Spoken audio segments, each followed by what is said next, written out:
کہ کس طریقے سے عمران خان کو کیسا پاکستان ملا تھا اور کس ٹائم سازش کر کے اس کی حکومت گرا دی گئی اور سب کچھ تباہ کر دیا گیا. جلدی جلدی پڑھتے ہیں اس کو. اس میں کچھ اکا دکا معلومات اوپر نیچے ہو سکتی ہیں، وہ میں خود کریکٹ کرنے کی کوشش کروں گا، لیکن اس میں معلومات 99.9% بالکل کریکٹ. تو یہ پڑھتے ہیں ہم ذرا. پاکستان اس وقت عمران خان کو ملا جب کل 20 دن کا امپورٹ کور تھا. آپ یہ کہہ سکتے ہیں کہ مہینے کا یا تقریباً 5 ہفتے کا امپورٹ کور تھا. ٹھیک ہے جی. کریڈٹ ریٹنگ منفی تھی، بالکل درست. ملک فیٹف کی گرے لسٹ میں تھا. اس معاشی حالت میں عمران خان کی حکومت کا سفر شروع ہوا. پہلے 5 ماہ دوست ممالک کی مدد سے ڈیفالٹ کا رسک ختم کیا تاکہ IMF سے بہتر شرائط پر ڈیل کر سکیں. پھر فروری 2019 میں بھارت نے حملہ کر دیا. یہ وہ وقت تھا جب باجوہ کی ٹانگیں کانپ رہی تھیں بھارت کو جواب دیتے ہوئے. اور یہ میں نہیں کہہ رہا ظاہر ہے، یہ تو ایاز صادق نے کہا تھا جو نون لیگ کا منسٹر ہے، تصدیق کر چکا ہے اسمبلی میں کھڑے ہو کر. اس وقت عمران خان نے مضبوط اعصاب کا مظاہرہ کیا اور بھارت کو ایسی عظمت سے دوچار کیا کہ اس دن کے بعد سے اب تک بھارت نے ہمیں حملہ تو دور دھمکی دینے کی بھی ہمت نہیں کی. اس کے بعد 2019 کا سال کرنٹ اکاؤنٹ بیلنس کرنے اور برآمدات بڑھانے پر گزرا. برآمدات جیسے ہی بڑھنا شروع ہوئی تھی کہ کرونا آ گیا. اگلے 2 سال کرونا، فیٹف، افغان صورتحال کو مینج کرتے اور ترقی کی رفتار بڑھانے میں گزر گئے. اسی دوران پنجاب اور خیبر پختونخوا میں 100% ہیلتھ انشورنس بھی مکمل ہو گئی. برآمدات، ترسیلات زر، صنعت، زراعت اور سیاحت کے ریکارڈ ٹوٹ گئے. IT برآمدات ریکارڈ سطح پر پہنچ گئی. زر مبادلہ کے ذخائر مستحکم تھے. پاکستان کرونا کو مینج کرنے والا دنیا کا تیسرا بہترین ملک بن گیا. 90% ٹارگیٹڈ آبادی کو کرونا کی ویکسین لگ چکی تھی. پولیو کا 2021 میں صرف 1 کیس سامنے آیا. جب سب کام ہو گیا، اب یہاں سے کہانی مزے کی ہوتی ہے. بنجر کھیت سرسبز فصل سے لہلانے لگا تو کھیت کے چوکیدار نے کہا میں تو نیوٹرل ہوں.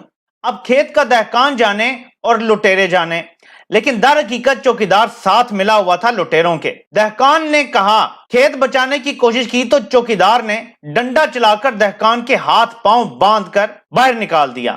عوام کے مشترکہ کھیت پر لٹیروں کا قبضہ ہو گیا. چوکیدار سے عوام نے پوچھا کہ کھیت پر لٹیروں کا قبضہ کیسے ہوا تو چوکیدار نے کہا میں نیوٹرل ہوں، تم لوگ خود چھڑوا لو اپنا قبضہ. لوگوں نے خود قبضہ چھڑوانا چاہا تو چوکیدار اپنی بندوق اٹھا کر لٹیروں کے دفاع میں آ گیا اور لٹیروں کو بچا لیا. 25 مئی یاد رکھیں. لیکن لٹیرے تو لٹیرے ہیں.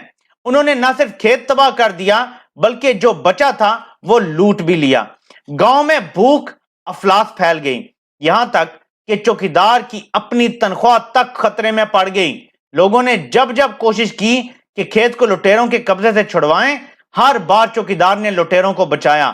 اپنا کھیت تباہ کرنے کے بعد چوکیدار اور لٹیرے اب ادھر ادھر کے گاؤں میں جا کر بھیک مانگنا شروع ہو گئے. لیکن ہر گاؤں نے مدد سے انکار کر دیا کہ تم لوگ اپنے لوگوں کے سگے نہیں، ہم تمہاری کیا مدد کریں، چلے جاؤ یہاں سے.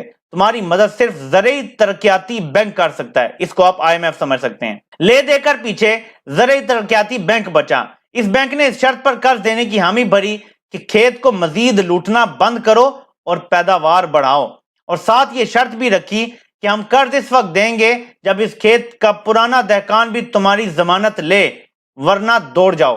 اب بنجر کھیت کے اندر چوکیدار کی حفاظت میں لٹیرے چارپائیاں ڈال کر بیٹھے ہیں جبکہ گاؤں والے باہر کھڑے ہیں حساب لے کے. چوکیدار نے گاؤں والوں پر بندوقیں تان رکھی ہیں کہ خبردار لٹیروں کو کچھ کہا تو. لیکن اس سب بدماشی میں اب گوداموں میں صرف 2 ہفتے کی اجناس باقی ہیں. اس کے بعد کیا ہوگا وقفان حال بتاتے ہیں کہ چوکیدار اس وقت لٹیروں کے ہاتھوں بلیک میل ہو رہا ہے کہ اگر تم نے ہمیں نہ بچایا تو ہم تمہارے کرتوت بے نقاب کریں گے کہ کیسے تم نے کھیت پر قبضہ کروایا اور تم دیگر رسہ گیروں کی بھی حمایت کرتے ہو. چوکیدار پر گاؤں والوں کی طرف سے بھی تھو تھو ہو رہی ہے اور لٹیرے بھی یہی کر رہے ہیں. لٹیرے کہتے ہیں کہ چوکیدار نے گاؤں والا کی ایسی پینٹی نہیں لگائی جیسی لگانی چاہیے، جبکہ گاؤں والے چوکیدار کا اصل بھیانک چہرہ سامنے آنے پر حیران بھی ہیں، شرمندہ بھی اور غصے میں بھی. جبکہ چوکیدار تھانے دار کی طرف دیکھ رہا جو پہلے مدد کر دیا کرتا تھا، لیکن اب تھانے دار نے بھی منہ پھیر لیا. آپ صرف اور صرف ذلت کا ایک آئس برگ ہے جس میں لٹیروں اور چوکیدار کے ہاتھوں یرغمال بنا یہ جہاز ٹکرائے گا. کیا عجب کہ مفلس قوم کی اس چور چوکیدار اتحاد سے آزادی کا سبب یہی آئس برگ بنے کہ کس طریقے سے چوکیدار چوروں کا دفاع کر رہا ہے اور عوام جب چوروں سے خود لڑنا چاہتی ہے